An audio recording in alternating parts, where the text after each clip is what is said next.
Okay, here we are. Chapter 3, we are going to talk about people on the move, essentially the Indo-Europeans, at least to begin with here. A lot of nomadic people who are going to be moving all over the place, going from India to Europe and all places in between. That's why we call them Indo-Europeans. So here's our first main group of people. They are going all the way back here, 2000 BC, somewhere in that neighborhood, maybe even a little bit before then. But we do know that many of these people are moving all over the place because of migration. So many of these groups of people migrate into Europe. They go into India, Southwest Asia, and as they do, they start interacting with the people around them. They start picking up things from other civilizations. They contribute to these other civilizations. There's a lot of interaction between the different groups here. Few characteristics that would be good to know about the Indo-European people. First of all, they're nomadic. Nomadic is that idea that they are constantly moving. They are not in a single location. So they pick up, they go to a new location based off of the weather, based off of search of food, change in their desires, whatever it may be. They pick up, they move, so they are nomadic. And they also are pastoral. This does not mean that they were all pastors, that they had churches. This is actually an identification of a group of people who begin to raise animals for a living. So instead of every individual person had their own farm, they had a few cattle just to survive, now we had groups of people who their entire livelihood was raising animals, and as they would go to different civilizations or city-states, they would sell or trade those animals for other goods that they needed. And so because of the fact that they had large groups of animals, they had to have a lot of open space to feed those animals and also to be able to move around. When the fields were no longer good for food for their animals, they would pack up, move, keep going. We do know that they had horses and chariots as well, and that was an important part of their defense system. It was an important part of their travel and movement as they went all the way across Europe and Asia. A few things about language. The language that they spoke was ancestral, or it was the beginnings of many modern languages for both Europe and Asia. And we can trace a lot of the roots back to these people, and it becomes really complicated when you start going back here. But we do know that they had a lot of that at the beginning.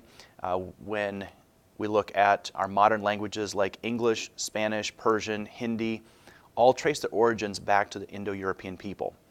And so these language groups all settled in different areas. And so as people began having similar languages, they would all settle together and they would spread out, form their own little civilization, and they might modify the language slightly, but you would have similar groups of people all staying together.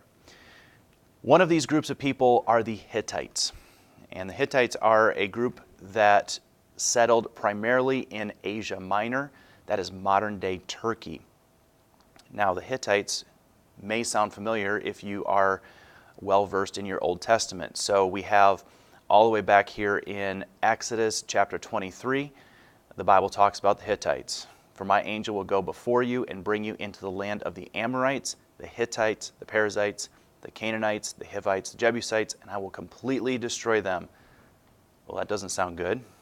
If you're a Hittite and this is prophesied about you, that does not sound like something I want to be on that end of. Now, when we understand and we dig into the Hittites a little bit more, we know that their main ruler was their army commander.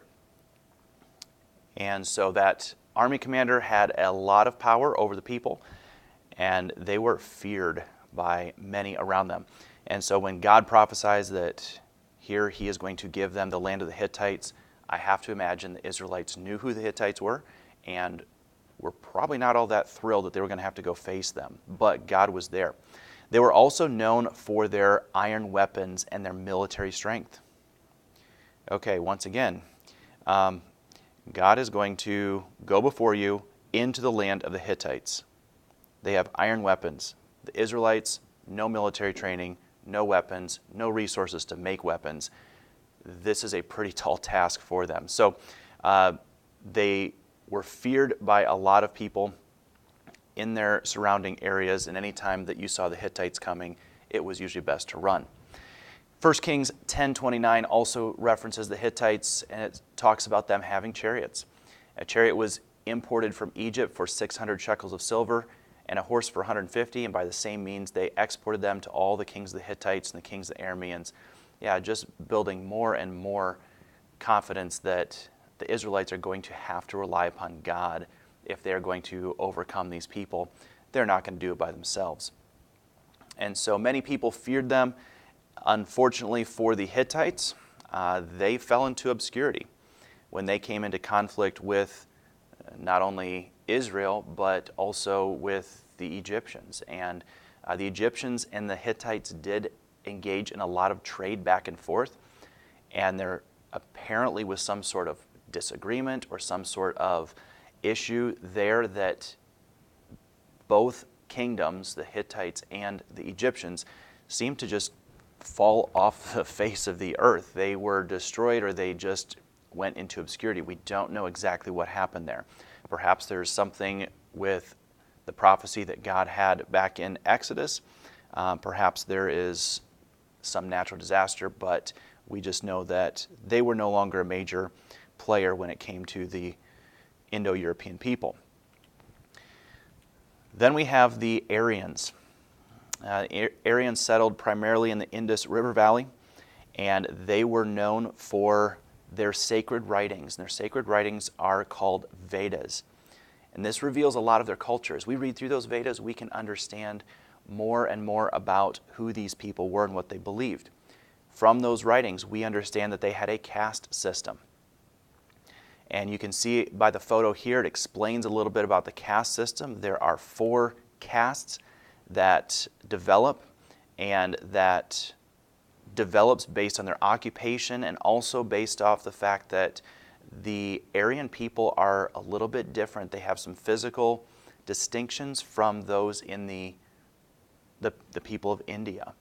And so they began separating themselves, and even the people in India began separating themselves into these caste systems. So there are 4 castes here. The first one are the Brahmins.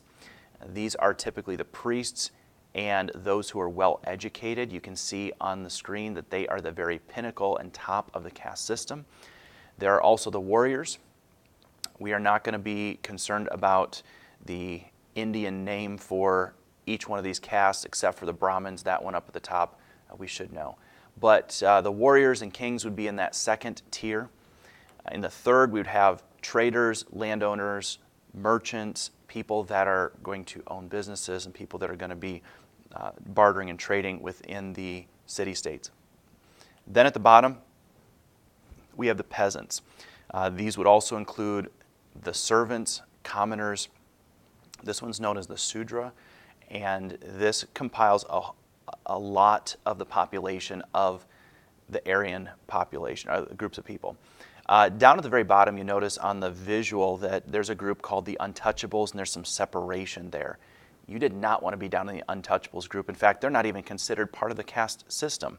They are outcasts, and if you are part of the Untouchables, you really had no hope of movement in that caste system, and you were totally shunned from everybody else. And so you really didn't want to be in there, in that system.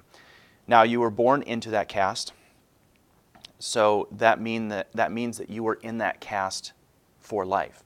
While you could move up within the caste, you could not jump castes until you were reborn into a new life. Now, we're going to get into this a little bit later on, but they did believe in reincarnation. And if you did enough good things during this life in this caste, then when you die, you reincarnate into another person, or reincarnate into a new life.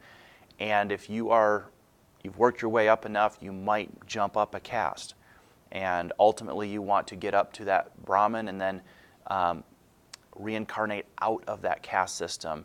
And that's getting a little bit more into the Buddhism, which we'll talk about another time. But that is the only way you could move to the next caste is through reincarnation. So you're born into that and for life.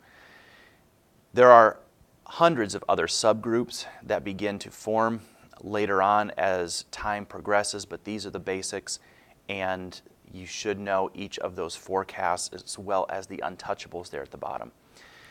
Well, as time progresses, kingdoms begin to form as these people begin to spread out and they begin to extend their settlements to other river valleys.